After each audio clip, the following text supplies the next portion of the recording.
بسم الله الرحمن الرحيم.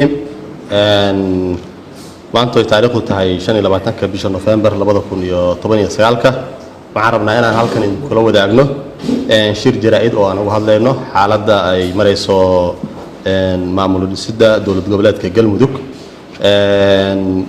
guddiga farsamada iyo maamul dhisidda Galmudug wuxuu rabaa inuu la wadaago bulshada reer Galmudug hanaanka soo xulista baarlamaanka dowlad goboleedka Galmudug. waxaan rabnaa marka inaan idin sharaxno oo aan in la wadaagno qaabkii howlahaas ay u socon lahaayeen iyo sidii shaqadaas loo qaban lahaay. marka koowaad waxaan rabnaa inaan maaragtay bulshada reer Galmudug aan uga mahad celino dulqaadkii iyo wada shaqayntii ay noo muujiyeen intii hawshan adag aan ku jirnay oo ah dib u dhisidda dowlad goboleedka Galmudug. waan dareemi karnaa inay dad badan dararsanayeen hawl culusna ay noo taalay, laakiin waxaan mar kale iyo mar koobaad iyo mar labaad iyo mar saddexaad uga maaragtay mahad celinaynaa aanan garawsanahay oo aan fahamsanahay maaragtay dulqaadka iyo wada shaqaynta ay noo muujiyeen intii aan joognay caasimadda dowlad goboleedka Galmudug ee Dhuusamareeb. markii laga tago taas waxaan u mahad celinaynaa cid kasta oo nagala shaqaysay oo maaragtay gacan naga siisay dowladda federaalka iyo beesha caalamkaba. shaqadan aan soo wadnay in muddo ah haddana noo maraysa meel dhexe aanan rajaynayna inay noogu dhammaato si wanaagsan oo khayr ah. markii laga soo tago mahadnaqaas dhammaan waxaan ku wargelinaynaa hoggaanka dhaqanka ee beelaha Galmudug marka koobaad inay yimaadaan caasimadda dowlad goboleedka Galmudug ugu dambeyn maalinta Arbacada oo ay taariikhdu tahay 27 bisha November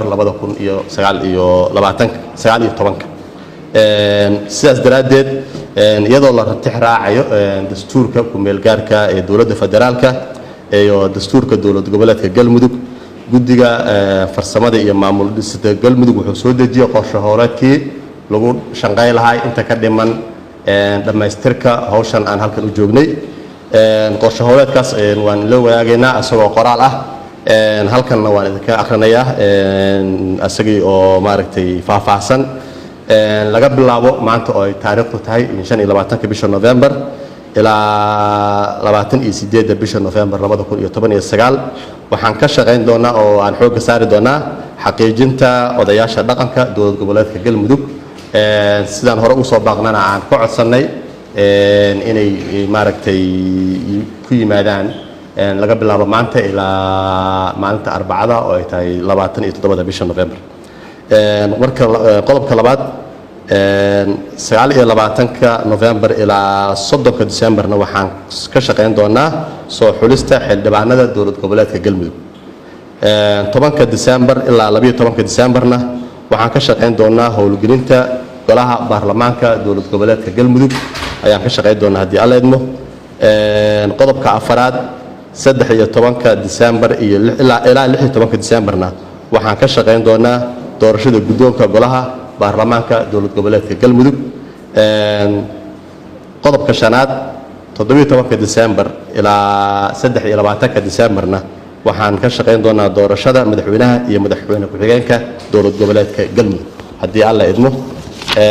intaas waxay noqon doontaa qorshe howleedka aan qaban doono iyo iskejuulka noo degan laga bilaabo maanta ay tahay 25 bisha November ilaa laga gaarayo maalinta ugu dambeysa oo ah oo aan ku dooranayno madaxweynaha 23 December 2019. sidoo kale anoo fursadan ka faa'iideysanaya guddiga farsamada iyo maamul dhisidda dowlad goboleedka Galmudug waxay bogaadinayaan oo ay soo dhaweynayaan ayna ka rajeynayaan maadaama in muddo ah aan sugaynay oo aan wax xayirnayn intaan ka badan aan la xayirnaa karin dowladda federaalka iyo culimada ahlu sunna wal jamaaca in ay arrimahooda ku dhameeyaan wada hadal lana xaliyo wixii khilaafaad oo jira.